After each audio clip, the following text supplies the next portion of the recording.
Satu nama yang telah terpahat di dalam sejarah di negara Malaysia, di mana telah berlaku satu kejadian runtuhan pada salah sebuah bangunan daripada 3 buah bangunan apartmen di Ulu Klang, Selangor. Kejadian berlaku pada 11 Disember tahun 1993. Mengikut kepada laporan angka, korban runtuhan terbabit adalah seramai 48 orang. Tetapi, ianya dipercayai adalah lebih ramai yang terperangkap dan masih tertanam, tidak ditemui sehingga kini.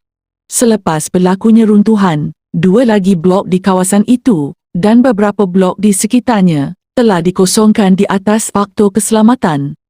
Jadi dengan kesan tapak runtuhan dan sebahagian mangsa yang tidak dapat dijumpai sehingga kini, bersama 2 bangunan yang telah tidak berpenghuni selama 2 tahun. Apalah agaknya yang akan hangpa rasakan jika hangpa berada di sana? Kesorangan buat masa ini, sanggupkah hangpa menerima tawaran sebanyak RM1 juta untuk bermalam di tingkat atas sekali di salah sebuah bangunan apartmen tanpa sesiapa seorang diri? Nah ya Pak Karim. Menurut kepada cerita dari penduduk kawasan berhampiran, terdapat sebuah kisah yang ganjil dan pelik telah berlaku serentak dengan runtuhan bangunan Highland Tower pada tahun 1993. Kisah ini diceritakan sendiri oleh saksi kejadian, di mana seorang amah Indonesia yang bekerja dengan sebuah keluarga Melayu yang tinggal di blok berhampiran, iaitu di blok 2, telah menyaksikan 2 lelaki misteri yang lengkap, memakai serban dan berjubah putih, sedang menggoncang dan menolak bangunan di blok 1, diiringi dengan bacaan dari kedua-dua orang misteri tersebut. Apa yang membuatkan kisah ini menghairankan?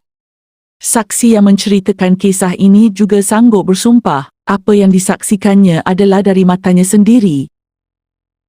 Mengikut kepada laporan saksi kejadian, bangunan tersebut telah runtuh secara menyengit, seperti sedang ditolak, dan bukan jatuh menjunam ke bawah.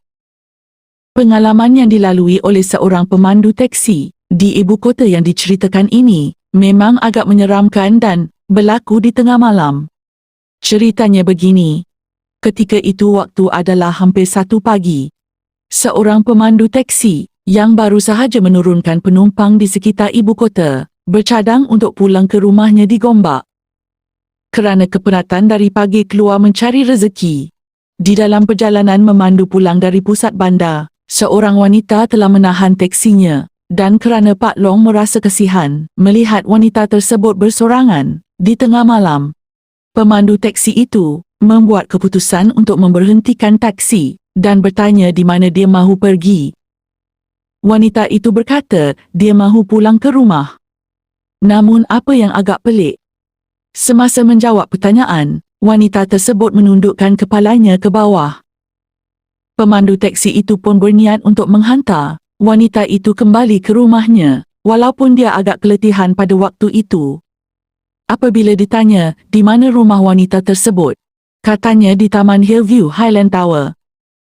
Pemandu teksi tersebut agak bersyukur kerana Taman Hillview terletak di sepanjang laluan ke rumahnya di Gombak. Jadi dia boleh menggunakan lebuh raya MRT untuk ke sana.